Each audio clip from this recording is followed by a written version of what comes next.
Bienvenue à tous sur Radio Barafoot, pour une nouvelle vidéo d'actualité. Avant de commencer, assurez-vous de vous abonner à notre chaîne pour ne rien manquer de l'actualité sportive et n'oubliez pas d'activer les notifications. Nous commençons avec Bernardo Silva. Malgré les spéculations persistantes concernant un éventuel transfert au Paris Saint-Germain lors de ce mercato, l'ailier Bernardo Silva restera finalement chez Manchester City et devrait prolonger son contrat jusqu'en juin 2026. Pourtant, selon les informations du journal Le Parisien publiées ce mercredi, le joueur international portugais était en passe de rejoindre le champion de France en titre cet été. Un accord total aurait été trouvé entre toutes les parties impliquées, y compris l'approbation de l'entraîneur de Manchester City, Pep Guardiola. Cependant, le transfert a été annulé à la dernière minute en raison du départ inattendu de l'ailier Riyad Mahrez vers Al Ahly. Suite à cette vente, l'entraîneur espagnol a opposé son veto au départ de Silva. Une issue malheureuse pour le Paris Saint-Germain. Pensez-vous qu'il devrait rejoindre quand même le PSG? Donnez-nous votre avis en commentaire. Nous continuons avec l'AS Monaco qui est en pourparlers avec Arsenal depuis quelques jours en vue d'un éventuel transfert de l'attaquant Folarin Balogun lors de ce mercato estival. Selon les informations relayées par le média Talksport ce mercredi, le club monégasque serait en train de préparer une offre d'un montant supérieur à 41 millions d'euros pour le joueur international américain. Cependant, la concurrence avec Chelsea est également présente sur ce dossier. Malgré les efforts de l'ASM, il est probable que les Gunners refusent cette proposition, car ils auraient fixé le prix de départ de l'ancien joueur de Reims à 58 millions d'euros. De son côté, Folarin Balogun montre de l'intérêt pour l'idée de rejoindre l'AS Monaco si un accord était trouvé entre les deux clubs. La balle est donc dans le camp des négociations entre Arsenal et Monaco pour déterminer si un transfert de Balogun aura lieu durant ce mercato estival. Que pensez-vous de la situation concernant ce transfert? En parlant du Paris Saint-Germain, le dimanche précédent, le club a essuyé un refus de la part de Francfort après avoir soumis une première offre de 70 millions d'euros, incluant les bonus, pour l'attaquant Randal Kolo Muani.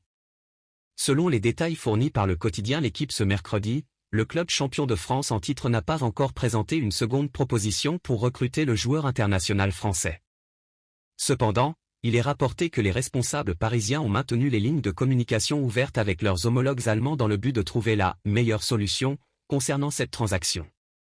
Pendant ce temps, l'Eintracht Francfort se prépare à un possible départ de Kolo Muani en cherchant activement un remplaçant de qualité sur le marché des transferts. Cette situation demeure une affaire à suivre avec une grande attention dans les jours à venir. Pensez-vous que le PSG doit faire plus pour recruter Kolo Muani?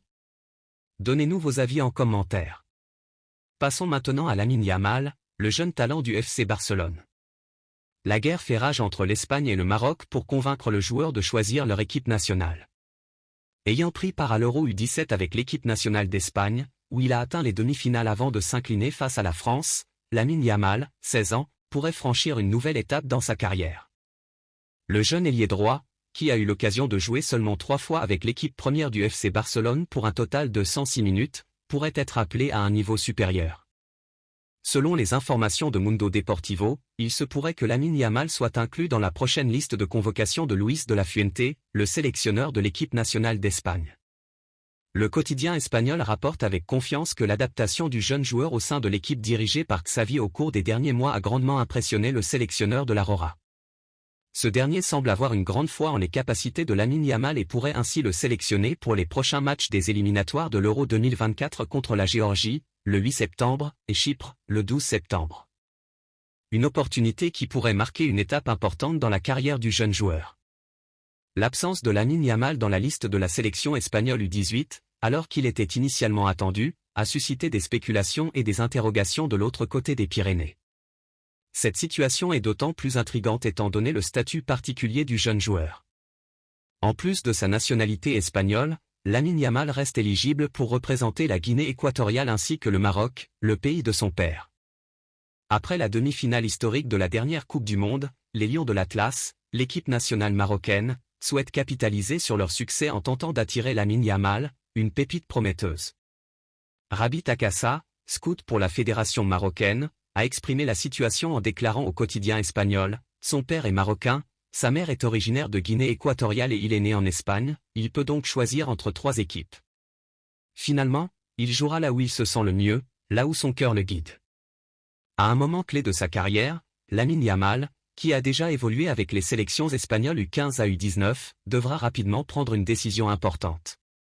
À la fois l'Espagne et le Maroc sont intéressés par le talent de cette pépite catalane âgée de seulement 16 ans. Quel pays pensez-vous qu'il devrait choisir? Exprimez vos avis dans les commentaires.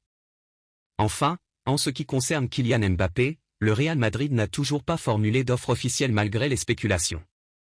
Les médias espagnols pensent que Mbappé restera au Paris Saint-Germain pour cette saison. Cependant, un présentateur espagnol a déclaré avoir contacté Florentino Pérez, le président du Real Madrid, qui a répondu de manière intrigante que personne n'a dit que c'était impossible. La saga Mbappé continue de susciter l'attention. Pensez-vous que Mbappé restera au PSG ou rejoindra le Real Madrid? Laissez-nous vos réflexions dans les commentaires. Et voilà tout pour cette vidéo, n'hésitez pas à aimer et à vous abonner. Merci et à la prochaine.